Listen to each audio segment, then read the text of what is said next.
I'm Jake, a software engineer from Austin. 3 days ago, I was debugging code. Now I'm fighting to survive World War III. The cyber attack that crippled our power grid was just the beginning. As missiles fly and society crumbles, I'm racing against time to escape a city descending into chaos. This is my story of the first 72 hours. Before we start the video, let us know what country you are tuning in from in the comment section below. Perhaps we will make a story there. Let's begin.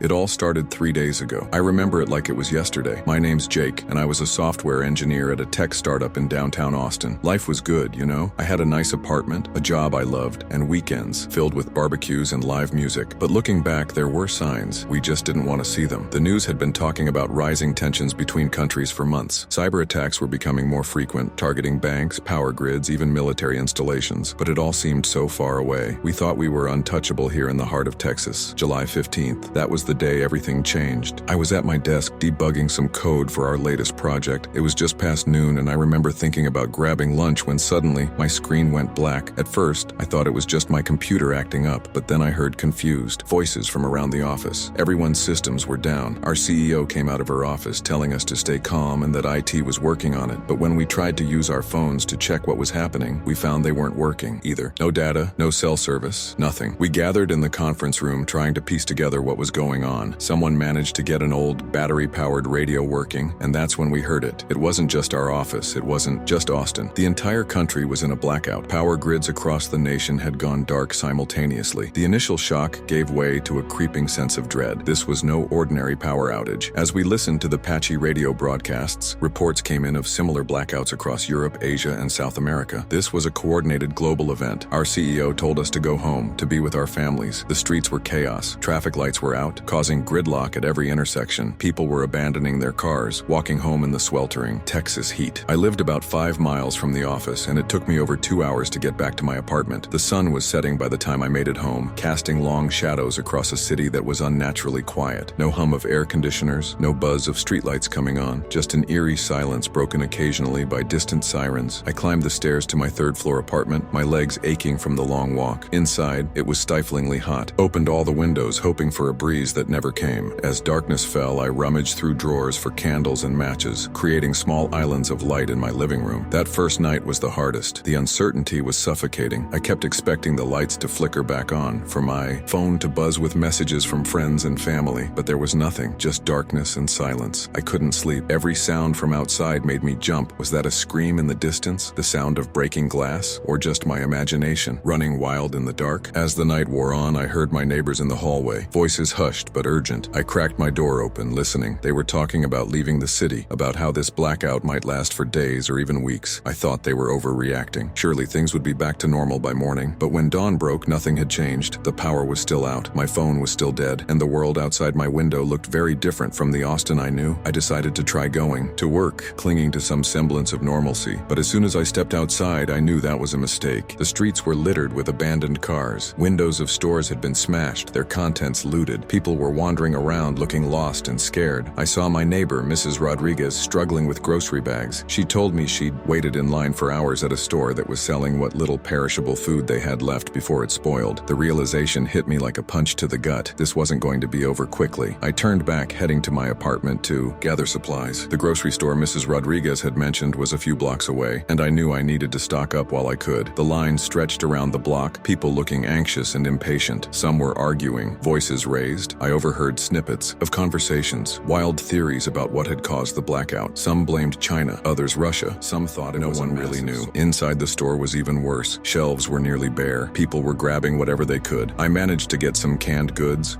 a few bottles of water, and some batteries. It wasn't much, but it was something. As I was leaving, I saw a group of men arguing with the store owner. They wanted more than the rationed amount he was allowing each customer. Things were getting heated. I hurried past, not wanting to get involved, but I couldn't shake the feeling that this was just the beginning. Back in my apartment, I took stock of my supplies. It wasn't much, maybe enough for a week if I was careful. I tried to think logically about what to do next, but it was hard to plan when I had no idea what was really going on. That afternoon, I heard engines outside. Military vehicles were rolling down the street. Soldiers in full gear were going door to door, telling people to stay in their homes, that a curfew was in effect. They said they were there to maintain order, but their presence only seemed to heighten the sense of panic. I overheard two soldiers talking as they passed my window. They were discussing mobilization orders, saying something about potential enemy action. My blood ran cold. This wasn't just a blackout, this was the prelude to something much worse. As night fell again, the city felt like a powder keg ready to explode. Distant gunshots echoed through the darkness. I could see fires burning on the horizon. The world I knew was unraveling, and I was caught in the middle of it. I spent that night huddled in my apartment, straining to hear any news from my small battery-powered radio. The reports were fragmented, but they all pointed to the same terrifying conclusion. The blackout was a coordinated attack, the opening move in what was quickly escalating into a global conflict. I tried to process what this meant. World War III. It seemed impossible, like something out of a movie or a video game, but the evidence was all around me. The silent city, the military in the streets, the palpable fear in the air. As I sat there in the dark, listening to the chaos outside, I realized that everything had changed. The life I knew, the world I understood, it was all gone, and I had no idea what was coming next. The next morning, I woke to the sound of explosions. In the distance, my heart raced as I rushed to the window. Smoke was rising from the direction of the airport. This was it. The war had come to Austin. I knew I couldn't stay in the city any longer. It wasn't safe. But where could I go? What should I take? How would I travel? These questions swirled in my mind as I frantically began to pack a bag. As I packed my bag, I tried to think rationally about what I'd need. Water, food, first aid supplies. But my mind kept drifting to the life I was leaving behind. The family photos on my walls, the books I'd never finished reading, the half-completed coding projects on my now useless laptop. It all seemed so trivial. Now, I decided to make one last attempt to reach my office. Maybe some of my coworkers were still there. Maybe we could figure out a plan together. The streets were even worse than before. Abandoned cars blocked entire lanes, some with doors left wide open as if their owners had fled in a panic. The sidewalks were littered with discarded belongings, personal items people had apparently decided weren't worth carrying. As I approached downtown, I saw smoke rising from several buildings. The acrid smell made my eyes water and my throat burn. I pulled my shirt over my nose, trying to filter the air as I walked. The closer I got to my office, the more my hope faded. The sleek glass building that had been my second home now stood, dark and silent, its windows reflecting the chaos around it. The front doors were locked, but I used my key card out of habit. To my surprise, it worked. The backup generator must have been keeping the security system running. Inside, the lobby was deserted. My footsteps echoed loudly as I made my way to the stairs. The elevators, of course, weren't working. By the time I reached our floor, I was out of breath and drenched in sweat. The office was a mess. It looked like people had left in a hurry. Desk drawers pulled out, papers scattered everywhere. I called out, hoping to hear a familiar voice, but there was only silence. I made my way to my desk, looking for anything useful. My eyes fell on a framed photo of my parents. I hadn't spoken to them in weeks, too busy with work to make our usual Sunday call. Now I had no idea if they were safe, if they'd made it out of their retirement community in Florida. The guilt hit me like a physical blow. As I stood there, lost in thought, I heard a noise from the break room. My heart raced as I cautiously approached. Was it a coworker? A looter? I picked up a stapler from a nearby desk, clutching it like a weapon. To my relief, it was Lisa from accounting. She looked as startled to see me as I was a comfort in the midst of all this chaos. Lisa had been here since yesterday, too afraid to leave. She'd seen the city descend into madness from the office windows. We shared what little information we had. Lisa's phone had died, but before it did, she'd received scattered reports of similar attacks worldwide. Major cities were in chaos. Governments were struggling to respond, and there were rumors of even worse to come. As we talked, we heard a commotion outside. Looking out the window, we saw a group of people breaking into a store across the street. They were armed, smashing windows and filling bags with whatever they could grab. It was surreal, watching this happen in broad daylight on a street I'd walked every day. Lisa and I knew we couldn't stay in the office. It wasn't safe, and we were running out of supplies. We decided to leave together, strength in numbers. As we gathered what we could, including some emergency supplies from the first aid kit, I couldn't shake the feeling that we were leaving behind more than just an office. It was the end of a chapter in our lives, one we'd never be able to return.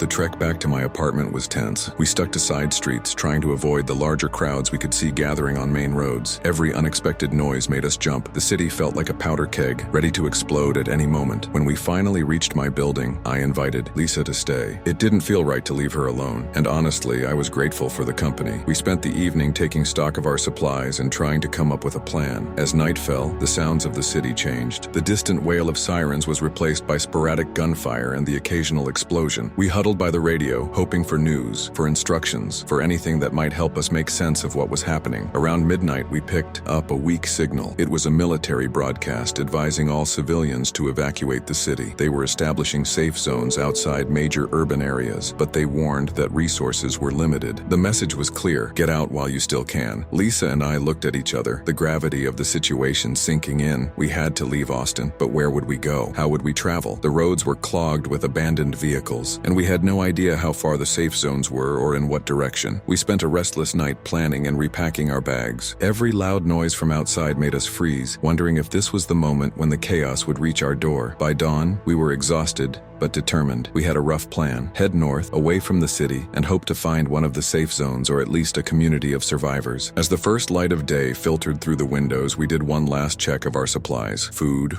water, first aid kit, some tools, a map I'd found in a drawer. It didn't feel like enough, but it would have to do. We couldn't afford to be weighed down with too much. Just as we were about to leave, there was a knock at the door. My heart raced. Who could it be? Most of my neighbors had already fled. I approached cautiously, Lisa standing behind me with a kitchen knife at the ready. I opened the door to find Mrs. Rodriguez, my elderly neighbor, looking scared and confused. She didn't speak much English, but I understood enough to know she was asking for help. Her family hadn't come for her and she didn't know what to do. Lisa and I exchanged a look. We both knew that taking Mrs. Rodriguez with us would slow us down, make our journey more dangerous, but leaving her behind wasn't an option, not if we wanted to keep our humanity in this new, harsh world. So our group of 2 became 3. We helped Mrs. Rodriguez pack a small bag, making sure she had her medications. As we left the apartment, I took one last look around. The place I'd called home for the past 5 years now felt like a relic of a past life. The streets were eerily quiet as we made our way out of the city. It seemed most people had already fled or were in hiding. We saw a few others like us, small, groups moving quickly and quietly, eyes darting around for potential threats. As we reached the outskirts of Austin, we got our first real look at the scale of the exodus. The highway was a sea of abandoned vehicles stretching as far as the eye could see. People were walking along the shoulder, belongings strapped to their backs, children in tow. It was like a scene from one of those post-apocalyptic movies, except this was real. This was our life now. We decided to avoid the highway, instead cutting through neighborhoods and back roads. It was slower going, especially with Mrs. Rodriguez, but it felt safer. We could duck for cover if needed, find places to rest that weren't exposed. As we walked, we tried to piece together what had happened from snippets of conversation we overheard from other refugees. Out the power grid was apparently just the first step. It had been followed by coordinated strikes on key military and government installations worldwide. The goal seemed to be to throw the world into chaos, and from what we could see, it had worked. But who was behind it? The theories were wild and varied. Some blamed Russia or China. Others thought it was a coalition of smaller nations striking back at world powers. There were even whispers of it being an inside job,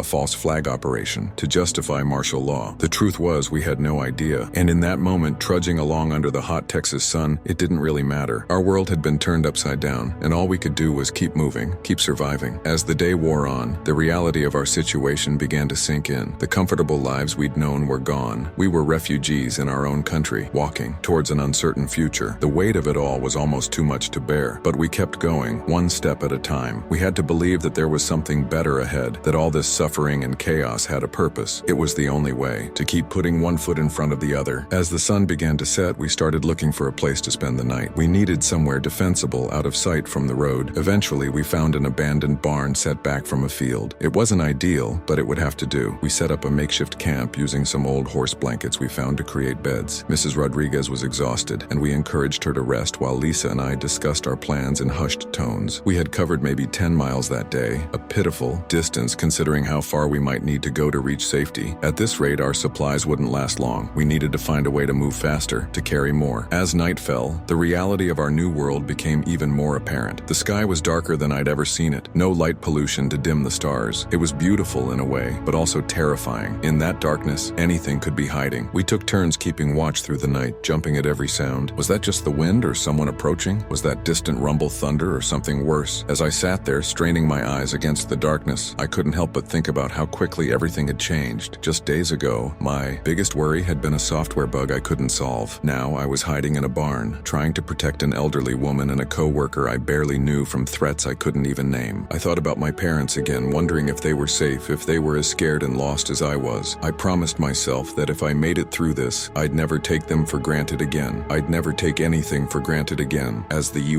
first light of dawn began to creep over the horizon, I woke Lisa for her watch. Tomorrow, I knew, would bring bring new challenges. We'd have to find more supplies, figure out a faster way to travel, maybe even deal with other survivors who might not be as friendly as we hoped. But for now, in those quiet moments before the world fully woke, I allowed myself a small moment of peace. We had survived another day. In this new world, that was no small accomplishment. As dawn broke, we quickly packed up our meager belongings and set out again. The morning air was already thick with humidity, promising another scorching Texas day. We shared what little food we had left, knowing we'd need to find more soon. We hadn't gone far when we heard the rumble of engines. Instinctively, we ducked behind some overgrown bushes by the roadside. A convoy of military vehicles thundered past, heading towards Austin. The sight filled me with a mix of hope and dread. Help was coming, but what kind of help, and at what cost? As we continued our journey, we started to see more signs of military presence. Checkpoints had been set up on major roads, soldiers in full combat gear checking vehicles and turning some away. We decided to stick to back roads and fields, not wanting to risk being separated or sent back to the chaos we'd left behind. Around midday, we came across a small gas station. The windows were smashed and it had clearly been looted, but we hoped there might be something left. As we approached, I noticed movement inside. I signaled for Lisa and Mrs. Rodriguez to stay back while I investigated. Cautiously, I entered the store, a piece of broken pipe I'd found serving as a makeshift weapon. "Hello?" I called out, my voice shaking more than I'd like to admit. "We're just looking for supplies. We don't want any trouble." A man emerged from behind the counter, hands raised. He looked as scared as I felt. "Don't hurt me," he said. "I'm the owner. I'm just trying to protect what's left." His name was Mike, and he'd stayed behind when everyone else fled, determined to save his family business. But now he was realizing the futility of his efforts. Little information we had.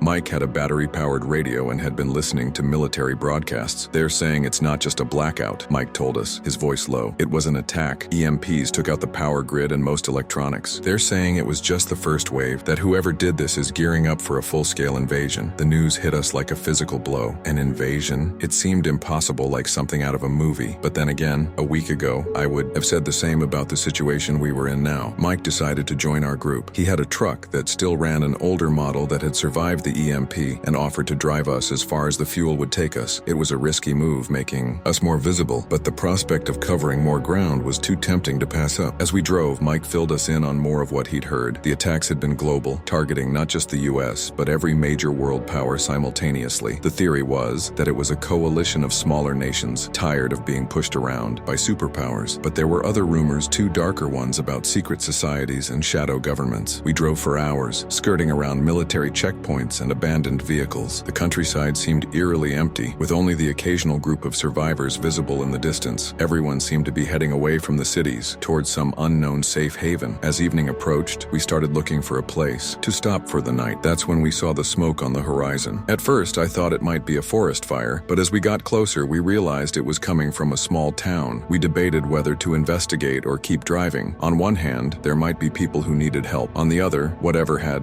caused that fire might still be there. In the end, our curiosity and concern won out. We approached cautiously, Mike driving slowly with the headlights off. The town was a war zone. Buildings were burning, cars overturned in the streets. We saw no signs of life, just destruction. As we crept through the empty streets, I couldn't shake the feeling that we were being watched. Suddenly, a figure darted across the road in front of us. Mike slammed on the brakes. It was a young woman, maybe in her early 20s. She was covered in soot and looked terrified. We called out to her, but she just stood there, frozen like a deer in headlights. Slowly, I got out of the truck, hands raised to show I meant no harm. As I approached her, I could see she was shaking. "It's okay," I said softly. "We're not here to hurt you. What happened here?" She burst into tears, the story spilling out between sobs. The military had come through earlier that day, supposedly to help establish order, but things had quickly turned ugly. They weren't there to help, they were there to take control. Anyone who resisted was dealt with harshly. "They took the strong ones," she said, her voice barely a whisper. "Said they needed labor for some project. The rest of us, they just left here to fend for ourselves." We brought her back to the truck, gave her some water and what little food we could spare. Her name was Emily, and she had been a college student before all this happened. Now,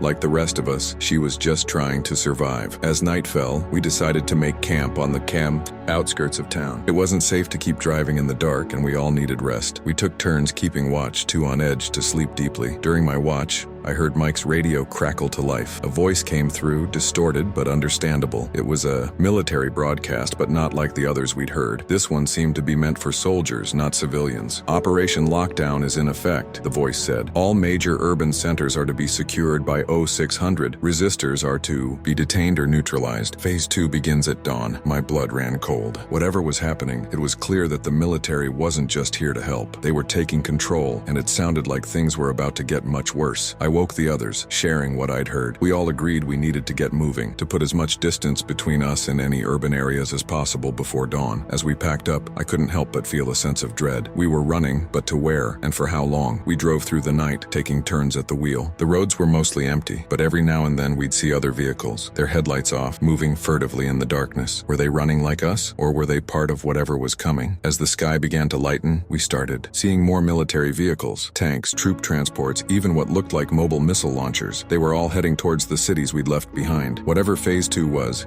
it was clear that it involved a massive show of force. We turned off onto sight. The truck was running low on fuel, and we knew we'd have to abandon it soon. The question was, where would we go from there? Around mid-morning, we came across a small farm. The fields were overgrown, and it looked like it had been abandoned even before the blackout. We decided to stop there, to rest and plan our next move. As we explored the farmhouse, we found it surprisingly well stocked. Canned goods, jugs of water, even some medical supplies. It looked like whoever had lived here had been preparing for something like this. "We should stay here," Mrs. Rodriguez said, surprising us all. It was the most she'd spoken since we left Austin. "It's safe, away from the cities. We can grow food, collect rainwater, maybe wait for things to get better." Part of me wanted to agree with her. The idea of stopping, of not having to constantly look over our shoulder, was tempting, but another part of me knew that this was just the beginning. Whatever was happening, it wasn't going to just blow over. As we debated what to do, Emily suddenly shushed us. "Do you hear that?" she whispered. We all fell silent, straining our ears. At first, I didn't hear anything. Then I caught it, a low, rhythmic thumping sound. We rushed outside, scanning the sky. That's when we saw them helicopters, at least a dozen, flying in formation. They were heading west, towards the coast. As we watched, stunned, more followed. It was like an invasion force. "We can't stay here," I said, the words catching in my throat. "Whatever's happening, it's bigger than we thought. We need to keep moving, find somewhere truly off the grid." The others nodded, the gravity of our situation sinking in. We quickly gathered what supplies we could from the farmhouse, loading them into the truck. As I took one last look at the helicopters disappearing over the horizon, I couldn't shake the feeling that we were witnessing the beginning of something terrible. We drove on, the truck's fuel gauge edging closer to empty with each mile. Our plan, if you could call it that, was to head into the hills, find somewhere remote, defensible, maybe link up with other survivors, build some kind of community. But as we drove, a new worry began to gnaw at me. We had no idea how widespread this was. For all we knew, nowhere was safe. And even if we found a place to hole up, how long could we last? How long before whatever forces were reshaping our world found us? As the sun began to set on another day in this new, terrifying world, I found myself thinking about my life before. All this, the job I'd loved, the friends I'd taken for granted, the family I might never see again. It all seemed like a distant dream now, but I couldn't afford to dwell on the past. Not when our survival depended on focusing on the present, on the next meal, the next safe place to sleep. As I looked at the tired, scared faces of my companions, I made a silent promise. Whatever came next, whatever challenges we faced, we'd face them together. The road stretched out before us, leading to an uncertain future. But we kept driving, kept moving forward, because in this new world, that was all we could do. Keep moving, keep surviving, and hope that somewhere, somehow, there was still a place for us. As we continued our journey, the truck's fuel gauge dipped dangerously low. We knew we'd have to abandon it soon, but the thought of continuing on foot filled us all with dread. We'd covered so much ground in the vehicle, and going back to walking would slow us down significantly. It was Emily who spotted the small group of buildings in the distance. At first, we were wary. Any sign of civilization could mean danger, but as we got closer, we saw no movement, no signs of life. It looked like a small, abandoned farm community. We decided to investigate, hoping to find supplies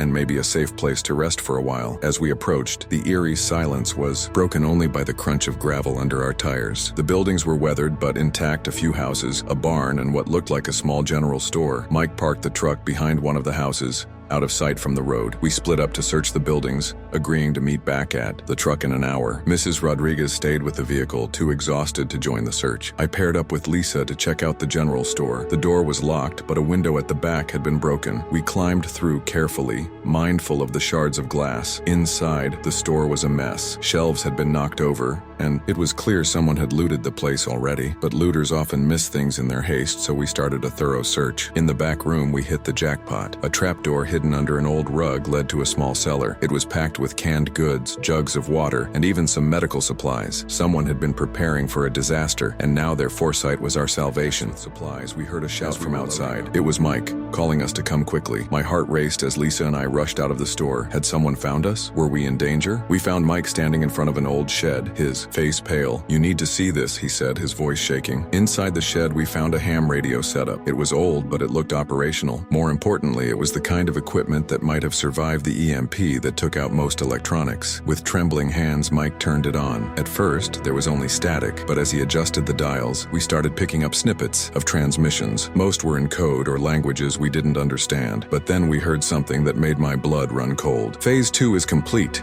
a voice crackled through the speaker. "All major urban centers are under control. Resistance has been minimal, awaiting orders for Phase 3. We looked at each other, the implications sinking in. This wasn't just about restoring order. This was a takeover, a restructuring of society on a massive scale, and we were caught in the middle of it. As we digested this information, Emily burst into the shed. "Guys, we've got company," she said, her voice urgent. "Military vehicles coming down the road. We need to move now." We grabbed what we could and ran back to the truck. Mrs. Rodriguez was already inside, looking scared but determined. Mike turned the key, and for a heart-stopping moment, nothing happened. Then the engine sputtered to life, and we were moving. We took off down a dirt road leading away from the approaching vehicles, dust billowing behind us. I kept looking back, expecting to see pursuit, but there was nothing. Maybe they hadn't seen us, or maybe they had bigger concerns than a small group of refugees. As we put distance between us and the farm, the adrenaline started to wear off, and the reality of our situation set in. We had supplies now, but for how long? And where could we go that would be safe from whatever was happening? Night was falling, and we knew we couldn't keep driving in the dark. It was too dangerous, with abandoned vehicles and debris littering the roads. We needed to find somewhere to hole up for the night. It was Lisa who spotted the cave entrance, half hidden by overgrown bushes. It wasn't ideal, but it would provide shelter and keep us out of sight. We parked the truck a good distance away and covered it with branches, hoping it wouldn't be spotted if anyone came looking. Inside the cave, we set up a small camp. As we ate a meager dinner of canned beans and stale crackers, we discussed our next move. The radio transmissions had made it clear that staying in any populated area was dangerous. But where could we go? "I've got family in Montana," Mike said. "They've got a cabin up in the mountains off the grid. If we could make it there, we might be safe." It was a long shot, but it was the best plan we had. Montana was over 1,000 miles away, through who knew what kind of dangers. But the alternative, staying here and waiting to be found, was even worse. As the others settled into sleep, I volunteered to take first watch. Sitting at the mouth of the cave, I stared out into the darkness, my mind racing. How had the world changed so quickly? Just days ago, I was worried about deadlines and dinner plans. Now, I was hiding in a cave, running from an enemy I couldn't even name. I thought about my parents again, wondering if they were safe. I thought about my friends, my co-workers. Were they hiding too? Had they been caught up in whatever was happening in the cities? The not knowing was almost worse than anything else. A sound in the distance snapped me out of my thoughts. It was faint, but unmistakable, the whir of helicopter blades. I held my breath, willing them to pass us by. The sound grew louder, then faded again. They hadn't seen us. When Lisa came to relieve me, I tried to sleep, but my dreams were filled with scenes of chaos and pursuit. I woke up more exhausted than when I'd gone to sleep. The next morning, we set out early. The plan was to stick to back roads, avoiding major highways and towns. We had no idea how widespread the military presence was, but we couldn't risk being caught. As we drove, Mike kept the radio on, scanning for any transmissions we could understand. Most of what we heard was static or coded messages, but occasionally we'd pick up snippets of news. None of it was good. "Reports of resistance in several major cities,"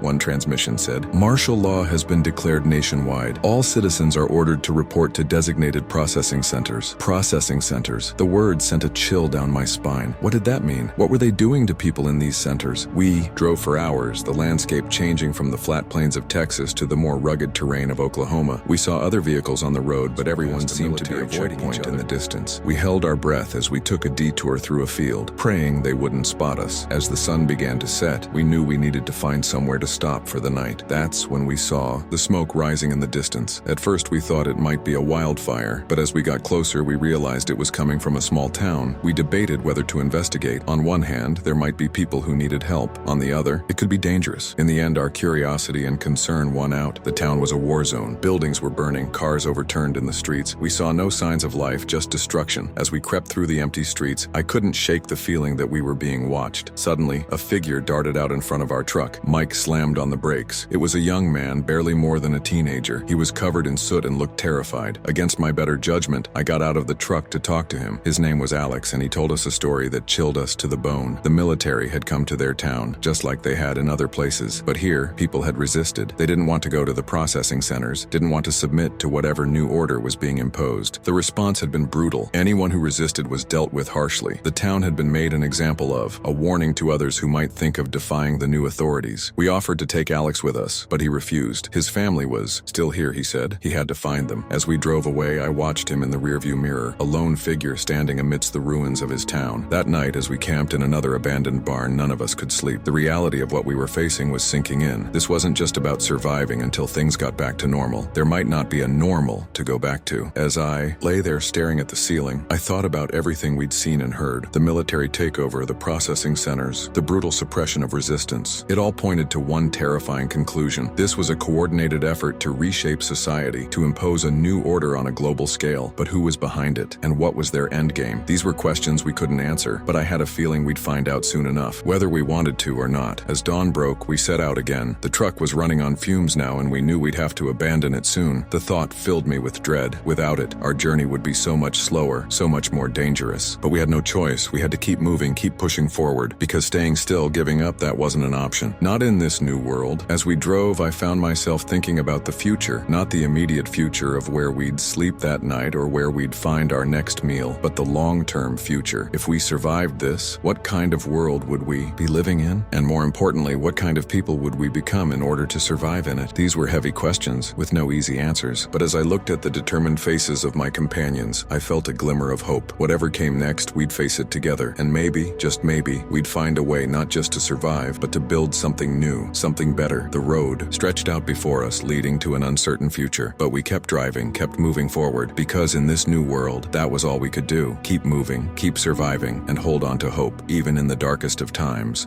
Hope was the one thing they couldn't take from us. The truck finally gave out just as we crossed into Kansas. We'd pushed it as far as we could, but now we were on foot. The flat, open landscape of the Kansas plains stretched out before us, offering little in the way of cover or shelter. We knew we were exposed, vulnerable, but we had no choice but to press on. We divided up our supplies as best we could, each of us carrying as much as we were able. Mrs. Rodriguez struggled with her pack, but she insisted on carrying her share. Her determination was inspiring, even as it worried me. How long could she keep this up? We set a grueling pace, knowing that every minute we spent in the open increased our chances of being spotted. The sun beat down mercilessly, and soon we were all drenched in sweat. Water became our most precious resource, and we rationed it carefully. As we walked, Mike kept fiddling with the small radio he'd salvaged from the truck. Most of what we heard was static, but occasionally we'd pick up fragments of transmissions. None of it was good news. Resistance cells identified in Sector 7, one voice crackled. Proceed with extreme prejudice. Refugee Camp Echo is at capacity, another said. Divert all new arrivals to Processing Center Bravo. These snippets painted a grim picture of what was happening across the country.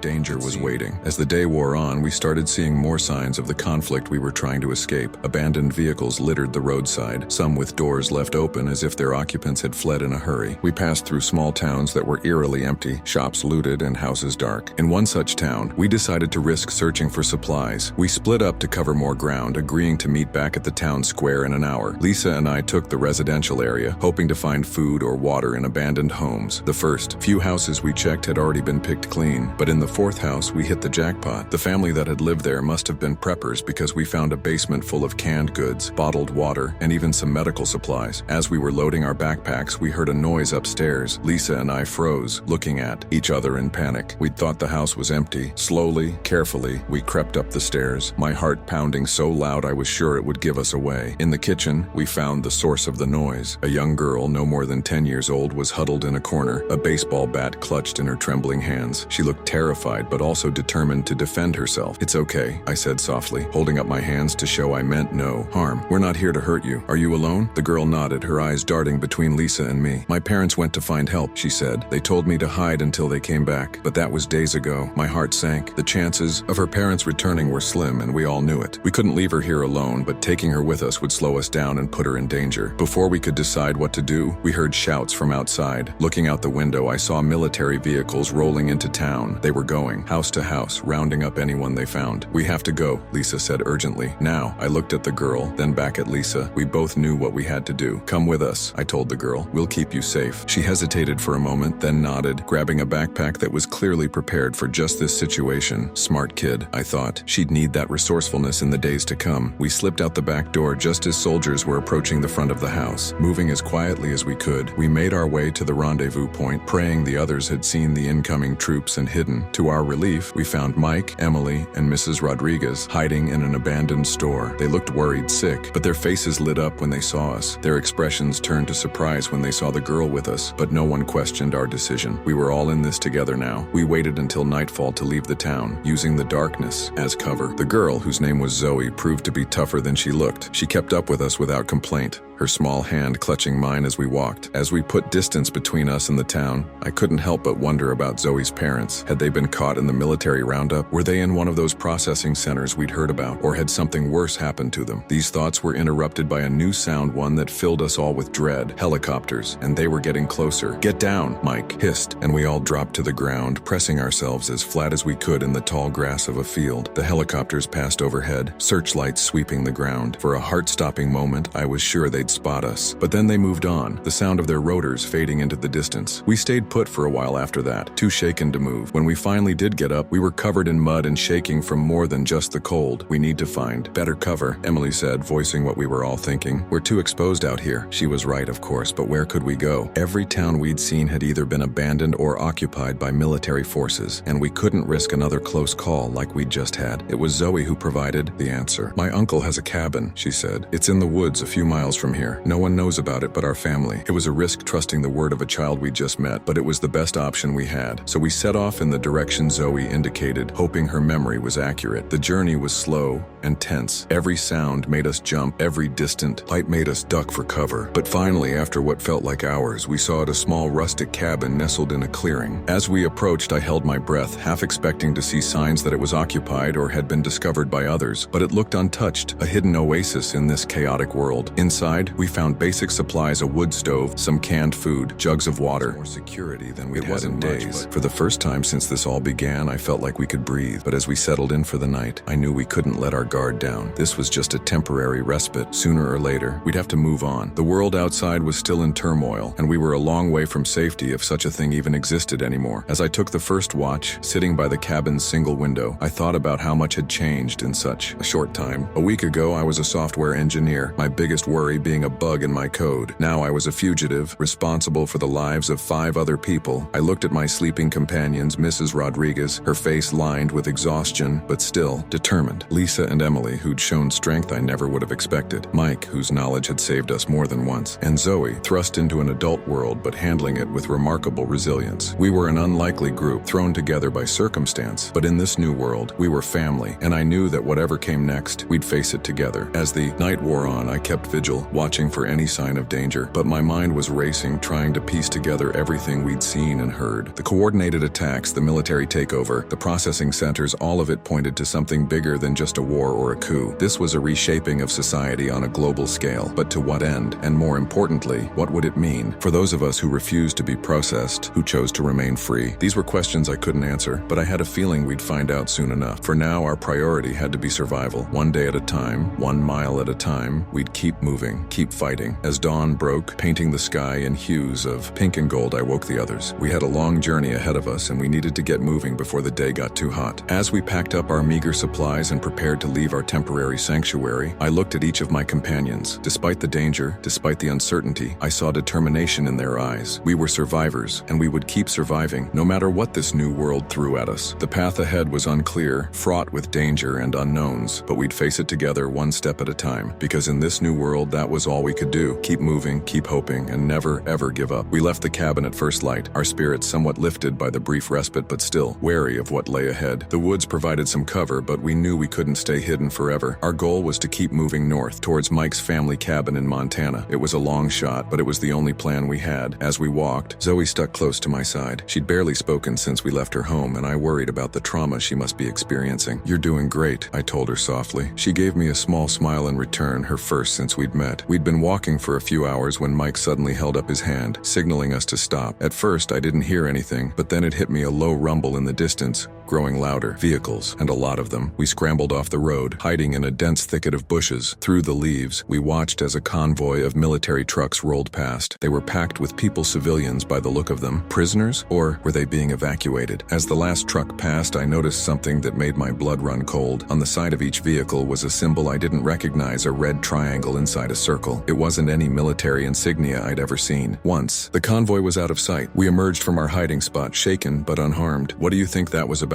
Lisa asked, her voice trembling slightly. I don't know, I replied, but I have a feeling we're going to be seeing a lot more of those trucks. We pushed on, making good progress despite our fatigue. As the sun began to set, we started looking for a place to camp for the night. That's when we heard a scream, distant but unmistakable. We all froze, looking at each other in alarm. Should we investigate? It could be a trap, but it could also be someone in genuine need of help. After a brief whispered debate, we decided to check it out cautiously. We moved quietly through the trees, towards the source of the sound. As we got closer, we could hear voices raised in anger. Peering through the foliage, we saw a small clearing. A group of men were surrounding two figures, a woman and a young boy. They were demanding food, supplies, anything of value. I felt a tug on my sleeve. It was Zoe, her eyes wide with fear. That's my mom and brother, she whispered. My heart sank. We couldn't just stand by and watch, but taking on a group of desperate, possibly armed men was incredibly risky. I looked at my companions, seeing my own uncertainty reflected in their faces. Forward, her jaw set with determination. We helped them, she said simply. It wasn't a suggestion. We quickly formulated a plan. Mike and I would approach from one side, creating a distraction. Meanwhile, Lisa and Emily would circle around to get Zoe's family to safety. Mrs. Rodriguez would stay hidden with Zoe, ready to run if things went south. Taking a deep breath, Mike and I stepped into the clearing. Hey, I shouted, trying to sound more confident than I felt. Leave them alone. The men whirled around, caught off guard by our sudden appearance. For a moment, nobody moved. Then one of the men, a burly guy with a scraggly beard, took a step towards us. This ain't your business, he growled. Walk away now, and we'll forget. We saw you. Out of the corner of my eye, I saw Lisa and Emily edging around the clearing. We just needed to keep the men distracted for a few more moments. We can't do that, Mike said, his voice steady. But we don't want trouble. Let's all just calm down and talk about this. For a second, I thought it might work. The men looked uncertain, glancing at each other as if unsure what to do. But then the bearded man made a sudden move, reaching for something at his waist. Time seemed to slow down. I tensed, ready to dive for cover. But before anyone could react, a voice rang out from the trees. Stop right there. We all turned to see a group of people emerging from the woods. They were armed, but they weren't military. Their clothes were a mix of civilian and tactical gear, and they moved with the confidence of people who knew how to handle themselves. The leader, a tall woman with close-cropped gray hair, stepped forward. Drop your weapons, she commanded. Now, the would-be robbers hesitated for a moment, then slowly placed their weapons on the ground. The newcomers quickly moved in, securing the men and checking on Zoe's family. As the situation de-escalated, I felt a small hand slip into mine. Zoe had run from her hiding spot and was now clinging to me, watching the scene with wide eyes. The gray-haired woman approached us, her gaze sharp and assessing. You're not from around here, she said. It wasn't a question. I shook my head. We're just passing through, trying to get north. She nodded, as if this confirmed something. I'm Sergeant Sarah Hawkins, former U.S. Army. Now I lead a group of survivors. We've established a safe zone about 10 miles from here. I exchanged glances with my companions. A safe zone sounded too good to be true, but could we afford to pass up the opportunity? It's not much, Hawkins continued, seeming to sense our hesitation. But we have food, clean water, and safety in numbers. You'd be welcome to rest there, gather supplies before you move on. It was tempting, incredibly so, but I couldn't shake a nagging feeling of unease. What about those military convoys? I asked. Won't they find your safe zone eventually? Hawkins' expression darkened. Those aren't military, not really. There's something else. And yes, they're a threat, but we have ways of staying hidden. She paused, then added, and we could use people like you. People who are willing to help others even at risk to themselves. I looked at my companions, seeing my own conflicted feelings reflected in their faces. The offer of safety was alluring, but accepting it meant delaying our journey north, and there was no guarantee this safe zone would remain safe. Before we could decide, Zoe's mother approached, her son clutched tightly to her side. Thank you, she said, her voice choked with emotion. You saved our lives. Zoe finally let go of my hand, running to embrace her family. As I watched their tearful reunion, I felt a mix of joy and sadness. Joy at seeing a family reunited, sadness at the thought of all all the families that had been torn apart by this crisis. Hawkins gave us some time to talk it over among ourselves. We huddled together, weighing our options in hushed voices. It could be a trap, Mike said, always the cautious one. But if it's not, it could be exactly what we need, Lisa countered. A chance to rest, to gather supplies, and to help others, Mrs. Rodriguez added softly. In the end, we decided to accept Hawkins' offer, at least temporarily. We'd go to the safe zone, rest and resupply, and then continue our journey north. It wasn't a perfect solution, but in this new world, perfect solutions were hard to come.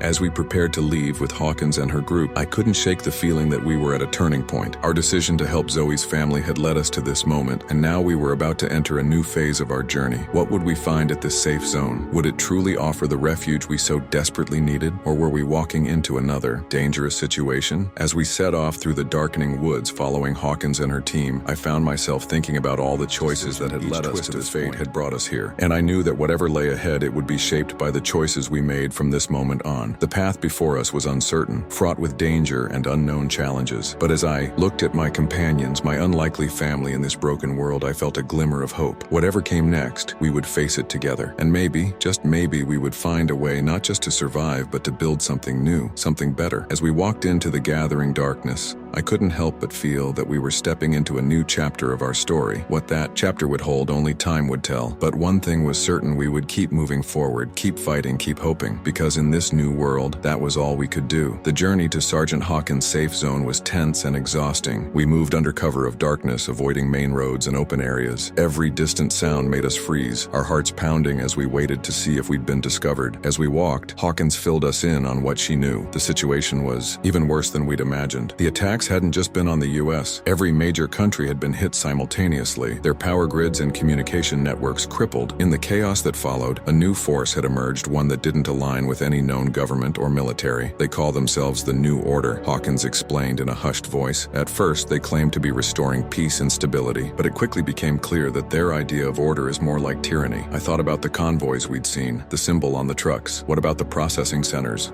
I asked. What happens to people there? Hawkins's face darkened. We're not sure, but the few who've escaped, well, they're never the same afterwards. As dawn broke, we finally reached the safe zone. It was hidden in a cluster of abandoned farm buildings, camouflaged so well that I wouldn't have noticed it if we weren't led directly there. As we approached, I saw sentries posted at strategic points, their watchful eyes scanning the horizon. Inside the main barn, we found a bustling community. People were preparing food, tending to the wounded, repairing equipment. It was a stark contrast to the desolation we'd seen in the outside world. Hawkins introduced us to her second-in-command, a former paramedic named Jack. Get them some food and show them where they can rest, she instructed. Once they're settled, we need to talk strategy. As Jack led us to a makeshift dining area, I couldn't help but feel a mix of relief and unease. On one hand, it was incredible to see so many people working together, creating a semblance of normalcy in this chaotic world. On the other hand, I knew that concentrating so many people in one place was risky. If the New Order found this place, Jack seemed to read my thoughts. I know what you're thinking, he said quietly, and you're right, it's a risk. But for now, it's the best chance many of these people have. After we'd eaten our first proper meal in days, Hawkins gathered us for a meeting. She spread out a map on a table, pointing to various marked locations. We've been gathering intel on New Order movements, she explained. They're systematically taking control of major cities and strategic resources, but there are pockets of resistance forming. She pointed to a location not far from where we were. We've gotten word of a large group of refugees being held here. We believe they're going to be moved to a processing center soon. We're planning a rescue operation and we could use your help. I exchanged glances with my companions. We'd come here for rest and supplies, not to join a resistance movement, but could we really walk away from people in need? Before we could respond, alarms started blaring. Hawkins cursed under her breath. Perimeter breach, she said, already moving towards the door. Everyone to your designated positions. In the chaos that followed, we were swept up in the camp's defensive preparations. I found myself helping to barricade windows, while Lisa and Emily were tasked with getting the children to a safe room. Mike and Mrs. Rodriguez joined a group preparing medical supplies, ready to treat any potential casualties. As I worked, I could hear the sound of vehicles approaching. My heart raced. Had the New Order found us? Were we about to face the same fate as those in the processing centers? Hawkins appeared at my side, her face grim grim but determined. "It's not the New Order," she said. "Looks like a group of survivors, but we can't be too careful. Some of them might be plants." We watched tensely as the newcomers were stopped at the outer perimeter. Through binoculars, I could see Hawkins' people questioning them, checking for weapons. After what seemed like an eternity, they were allowed to approach. As the gates opened to admit the newcomers, relief, exhaustion, I saw a mix of emotions and a wariness that I recognized all too well. These were people who had seen the worst of what this new world had to offer. Among them, I spotted a familiar face. It was Alex, the young man we'd met in the burning town days ago. He looked thinner, more haggard, but he was alive. When he saw me, his eyes widened in recognition. As the newcomers were led inside for processing, Alex made his way over to us. "I thought I'd never see you again," he said, his voice hoarse. "After you left, things got even worse. The military, they weren't there to help, they were rounding people up, taking them away." He told us about his harrowing escape, about the horrors he'd witnessed. "The New Order wasn't just controlling people," he said. "They were changing them somehow. The people who come out of those processing centers," he whispered, "they're not the same. It's like their will is gone." His words sent a chill down my spine. Whatever the New Order was doing, it was more than just a military takeover. They were reshaping society on a fundamental level. As night fell, Hawkins called another meeting. The intel from Alex and the other newcomers had changed things. The refugee camp we'd been planning to liberate, it was larger than they'd thought and heavily guarded. "It's too risky," one of Hawkins' advisors argued. "We don't have the manpower for an operation that big." But Hawkins wasn't backing down. "If we don't act now, all those people will end up in processing centers," she said firmly. "We can't let that happen." She turned to us, her eyes intense. "I know you're just passing through," she said, "but we could really use your help on this one. You've shown you can handle yourselves in tough situations." I looked at my companions, seeing the same conflict I felt reflected in their eyes. We'd come so far, endured so much. The smart thing would be to resupply and continue our journey north, but could we really turn our backs on people in need? In that moment, I realized that the world we were fighting to survive in wasn't one I wanted to live in. If it meant abandoning others to a terrible fate, I saw the same realization dawning on the faces of my friends. "We're in," I said, speaking for all of us. "What's the plan?" Hawkins smiled, a mixture of relief and determination on her face. "It won't be easy," she warned, "but if we pull this off, we'll be saving hundreds of lives." As she began outlining the plan, I felt a mix of fear and anticipation. We were about to take our first active stand against the New Order. It was dangerous, possibly suicidal, but it also felt right. The next few hours were a flurry of activity. We were given a crash course in tactical operations, assigned roles based on our skills and experiences. Mike's technical knowledge would be crucial for disabling security systems. Lisa and Emily's medical training would be needed for treating any injured refugees. Mrs. Rodriguez, despite our protests, insisted on coming along as part of the support team. As for me, I found myself on the front line of the operation. My time navigating the chaos of the early days had apparently marked me as someone who could think on their feet in dangerous situations. As dawn approached,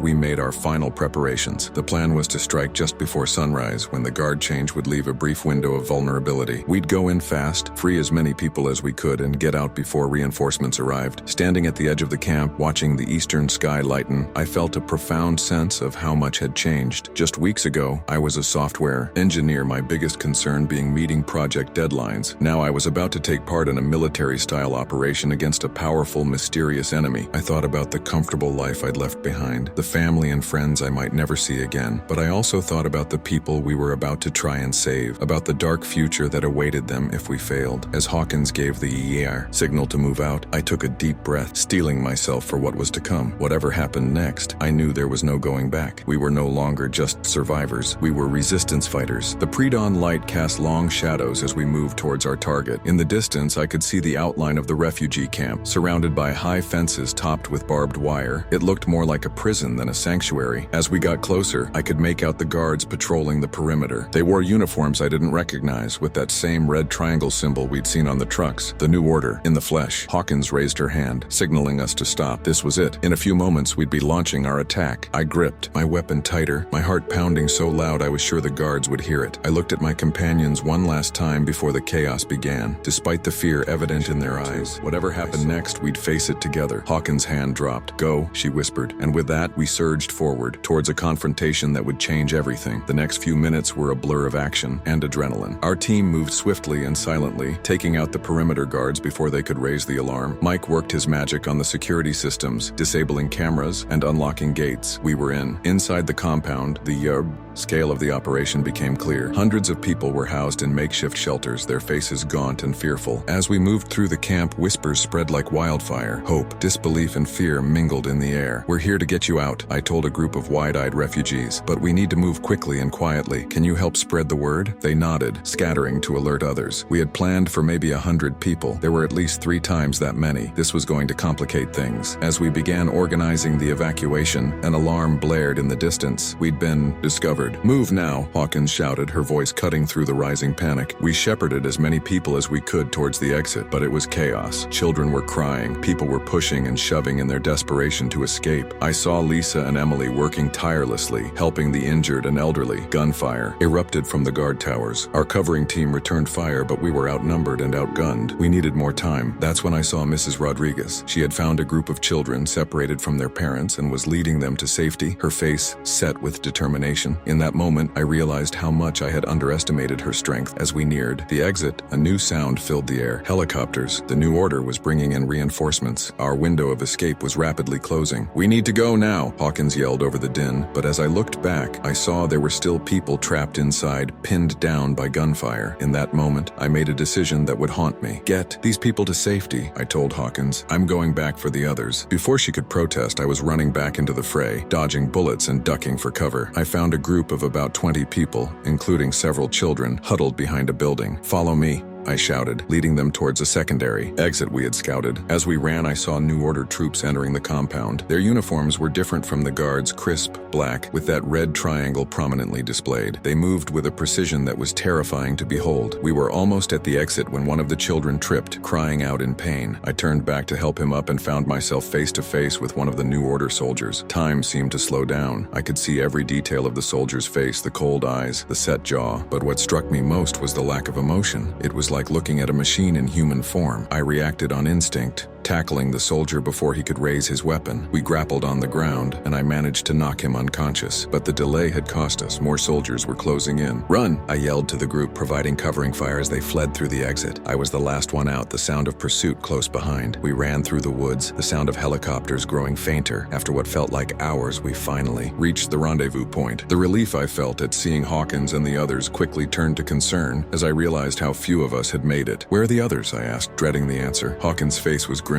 We got split up. Some made it to the other evacuation points, but many were captured. The weight of our partial failure hit me hard. We had saved many, but at what cost? And what would happen to those left behind? As we made our way back to the safe zone, I couldn't shake the image of that New Order soldier's face. There had been something unnatural about it, something that went beyond mere training or discipline. Back at the camp, the mood was a mix of celebration and mourning. We had dealt the New Order a significant blow and saved hundreds of lives, but the cost had been high. We had lost good people, and many of the refugees were traumatized by their experiences. As we debriefed, more disturbing information came to light. Some of the refugees reported that the New Order wasn't just detaining people, they were experimenting on them. They took my brother, one woman sobbed. When I saw him next, he wasn't the same. It was like looking at a stranger wearing his face. These stories sent a chill through the room. Whatever the New Order was doing, it was more than just a power grab. They were trying to change people on a fundamental level. As the day wore on, I found myself helping with the integration. Many were in shock, struggling to process what had happened to them. I did my best to offer comfort, but I felt woefully inadequate in the face of their trauma. That night, as I tried to rest, my mind kept going back to the raid. The faces of those we couldn't save haunted me, and underneath it all was a growing sense of dread. We had struck a blow against the New Order, yes, but I couldn't shake the feeling that we had only scratched the surface of something much larger and more terrifying. The next morning, Hawkins called a meeting. The success of our raid, limited though it was, had energized the resistance. People were talking about mounting more operations, taking the fight to the New Order, but Hawkins urged caution. We've hurt them, yes, she said, but make no mistake, they'll retaliate. We need to be prepared. She turned to our group. I know you have your own journey to continue, she said, but we could really use your help. What you've seen,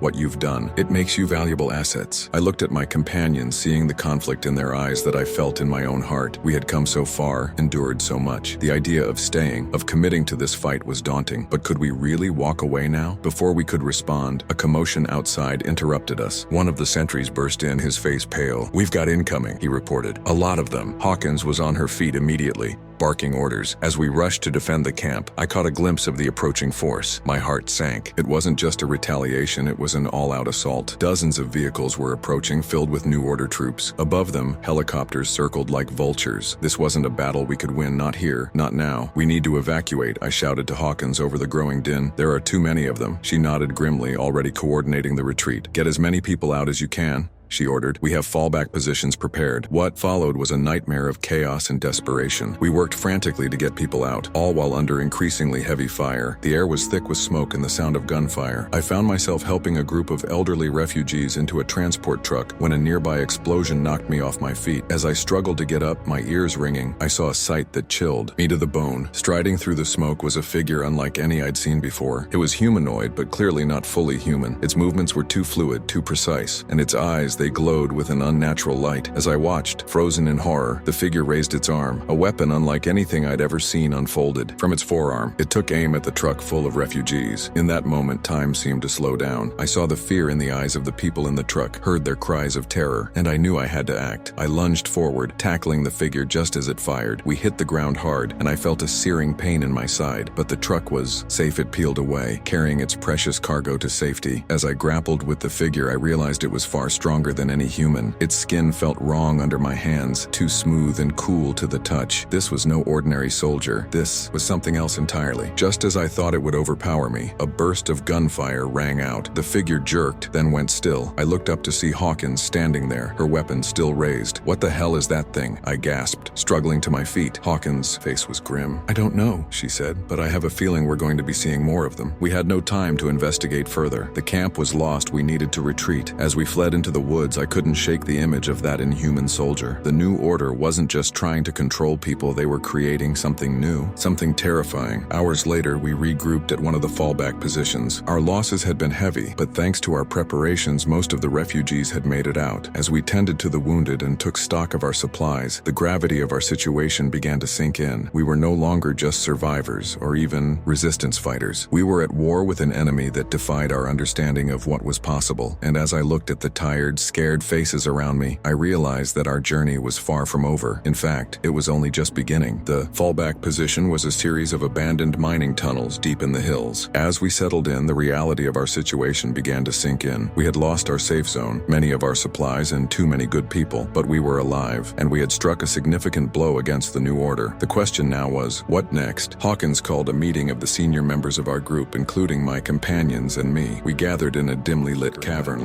our faces gray. "We need to understand what we're up against," Hawkins began. "That thing we encountered, it wasn't human, at least not entirely." Mike spoke up, his voice shaky but determined. "I managed to salvage some data from the camp's computers before we evacuated. It's encrypted, but I think I can crack it. It might give us some insight into what the new order is doing." As Mike worked on decrypting the data, the rest of us focused on immediate concerns. We needed to secure food and water, set up defenses, and tend to the wounded. It was grueling work, made harder by the constant fear of discovery. Lisa and Emily threw themselves into caring for the injured, their medical skills proving invaluable. Mrs. Rodriguez, despite her age, became a pillar of strength for many of the refugees, offering comfort and organizing daily tasks. I found myself working closely with Hawkins, helping to coordinate our meager resources and plan for various contingencies. It was during one of these planning sessions that Mike burst in, his face pale. "You need to see this," he said, holding out a tablet. The decrypted files were a goldmine of information, and each revelation was more terrifying than the last. The new order wasn't just a military force, it was a global conspiracy that had been years in the making. They had infiltrated governments, corporations, and militaries around the world, waiting for the right moment to strike. But it was their ultimate goal that chilled us to the bone. They weren't just seeking power, they were trying to reshape humanity itself. Project Evolution, Mike read from the files, a process to enhance human capabilities through a combination of advanced technology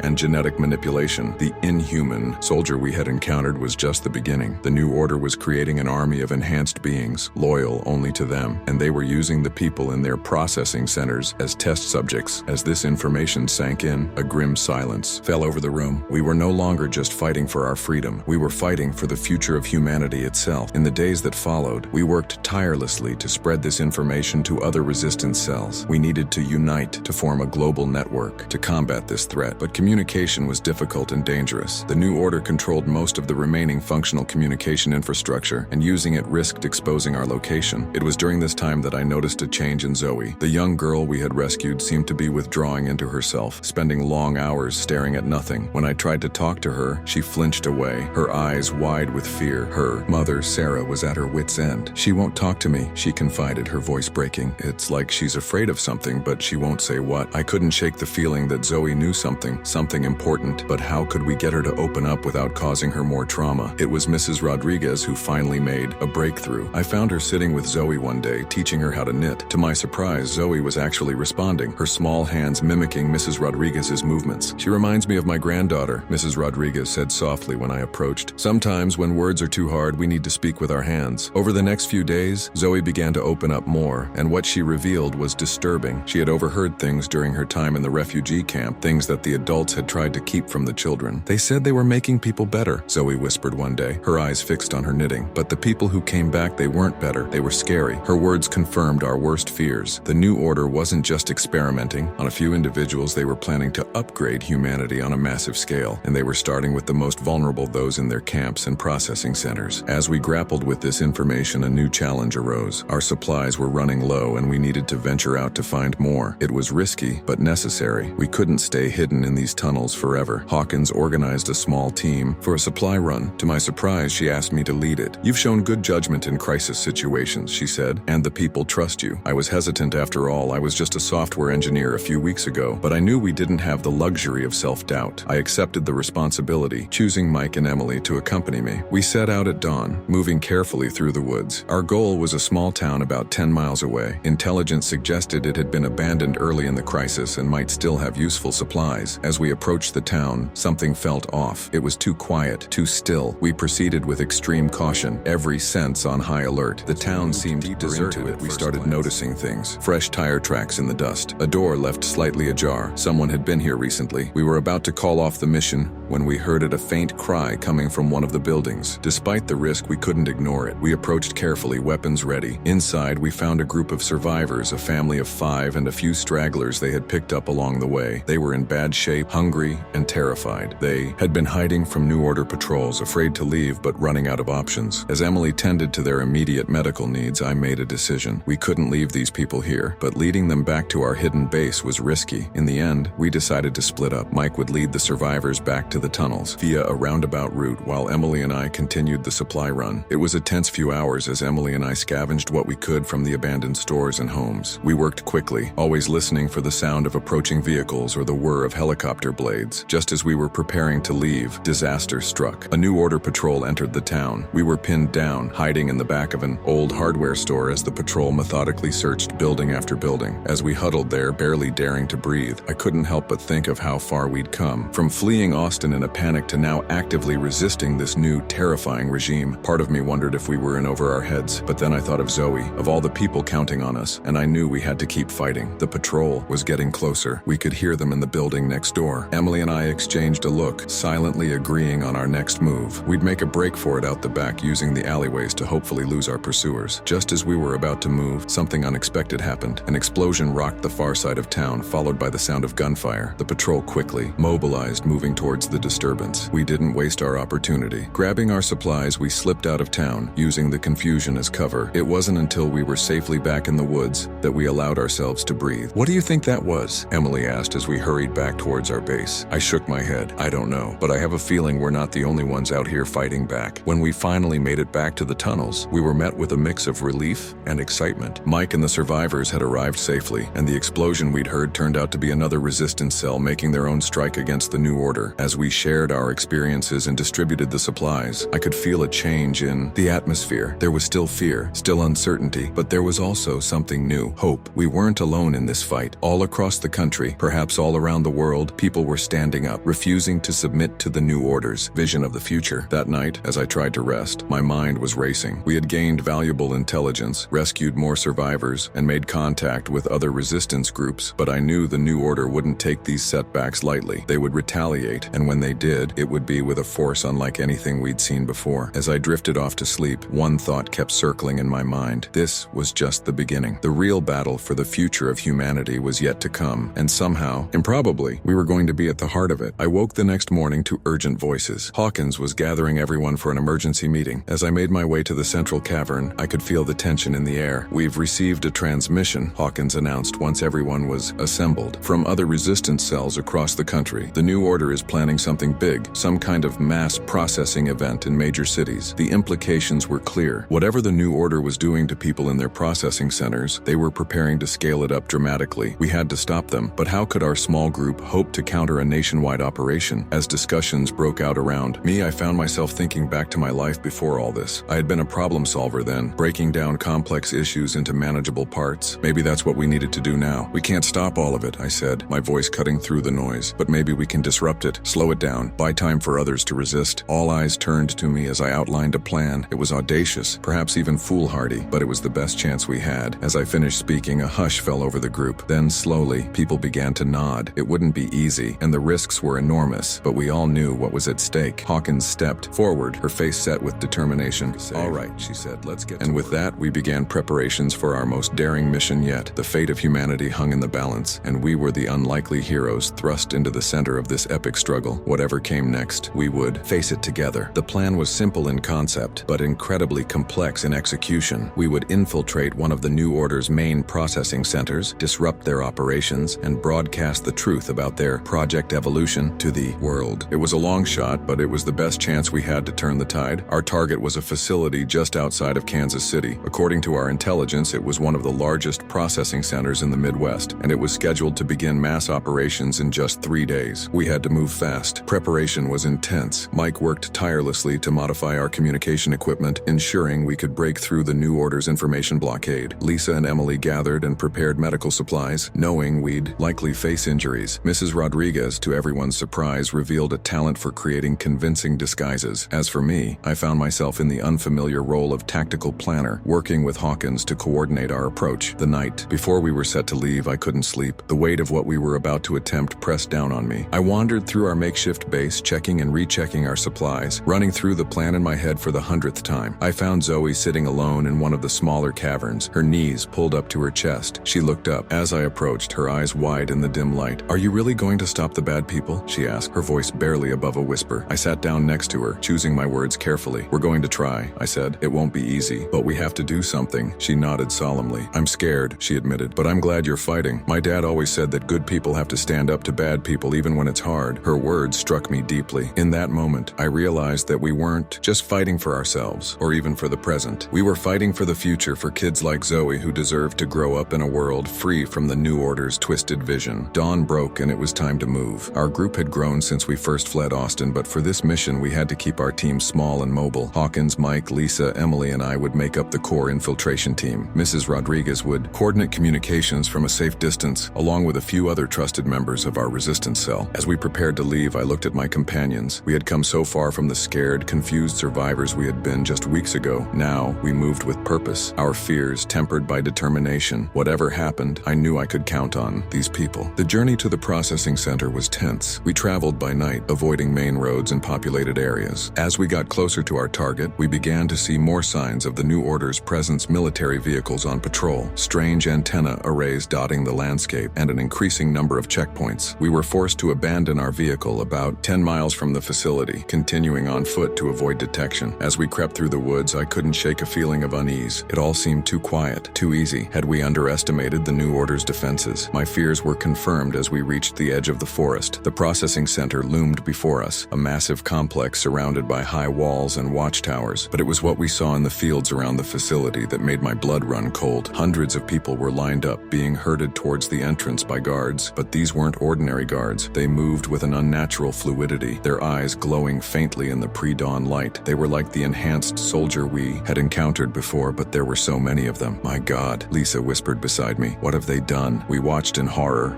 as people were systematically processed through checkpoints, given injections, and then led into the main building. Whatever was happening in there, it was clear that the New Order's plans were already well underway. Our original plan of sneaking in suddenly seemed hopelessly naive. We needed a new approach, and fast. That's when Mike made a suggestion that was either brilliant or suicidal. "Those enhanced guards," he said, pointing to a group near one of the smaller outbuildings. "Their eyes, they're not just for show. I bet they're linked into some kind of network. If we could capture one, maybe I could hack into their system." It was risky, but it was the best idea we had. We formulated a quick plan. Emily and I would create a distraction, drawing the attention of the guards. Meanwhile, Hawkins and Lisa would attempt to subdue. Mike would be ready to work his technological magic as soon as we had our target. Everything happened fast. Emily and I staged a commotion at the edge of the forest, making it seem like a group of refugees was trying to flee the processing line. As predicted, several of the enhanced guards moved to investigate. In the chaos that followed, Hawkins and Lisa made their move. They managed to isolate one of the guards, and after after a brief but intense struggle, subdued it. The unnatural strength of the enhanced soldier was shocking, but together they were able to overpower it. Mike got to work immediately, connecting his equipment to ports hidden beneath the guard's skin. For several tense minutes, we waited, every sound making us jump, sure that at any moment we would be discovered. Finally, Mike looked up, his face a mix of awe and horror. "I'm in," he said. "And guys, it's worse than we thought. The network, it's not just for communication, it's controlling them. These enhanced soldiers, they're not just following orders. They're being remotely operated." The implications were staggering. The new order wasn't just creating super soldiers, they were turning people into literal puppets, controlled from afar. But this also presented an opportunity. "Can you take control?" Hawkins asked, her voice urgent. Mike nodded slowly. "I think so, but I don't know how long I can maintain it, and if they realize what we're doing." He didn't need to finish the thought. We all knew the risks, but we also knew we had to act. This might be our only chance to get inside the facility and stop whatever was happening. Using the hacked guard as our Trojan horse, we managed to infiltrate the processing center. The interior was a nightmare of sterile corridors and ominous machinery. People were being moved through like products on an assembly line, each step taking them closer to whatever horrific transformation the new order had planned. We made our way to the central control room, our hearts pounding with every step. Several times we nearly lost control of our puppet guard. Mike's face beaded with sweat as he fought to maintain the connection. Finally, we reached our target. The control room was a hub of activity, screens displaying data from all over the facility, and there, in the center of it all, was the broadcasting equipment we needed. What happened next was a blur of action. Hawkins and I secured the room, neutralizing the few human operators present. Lisa and Emily began freeing as many people as they could, guiding them towards emergency exits. And Mikey was in his element, fingers flying over keyboards as he worked to take control of the facility's systems. "I'm in," he said after what felt like hours but was probably only minutes. "We can broadcast, but we don't have long before they lock us out." This was the moment we had fought for, the chance to tell the world the truth about the new order and their plans. I took a deep breath, stepped up to the microphone, and began to speak. I told them everything about the new order's rise to power, about Project Evolution, about the horrors we had witnessed. I pleaded with people to resist, to fight back against this attempt to remake humanity in the new order's twisted image. As I spoke, alarms began to blare throughout the facility. Our time was running out. "How much longer?" I asked Mike. 30 seconds, maybe less," he replied, his eyes never leaving the screen. I used those last precious moments to make a final appeal. "To anyone out there still fighting, still holding on to hope, don't give up. The human spirit is stronger than any technology, any attempt at control. We can beat this, we must beat this. The future of humanity depends on it." The broadcast cut off abruptly as the new order regained control of the systems. We had done what we came to do, but now we faced a new challenge, escaping a facility on high alert, filled with enhanced soldiers no longer under our control. What followed was a desperate flight through the complex. We freed as many people as we could along the way, the facility descending into chaos as alarms blared and confused. Frightened people ran in every direction. We were nearly to the exit when disaster struck. A group of enhanced soldiers cut off our escape route. We were cornered,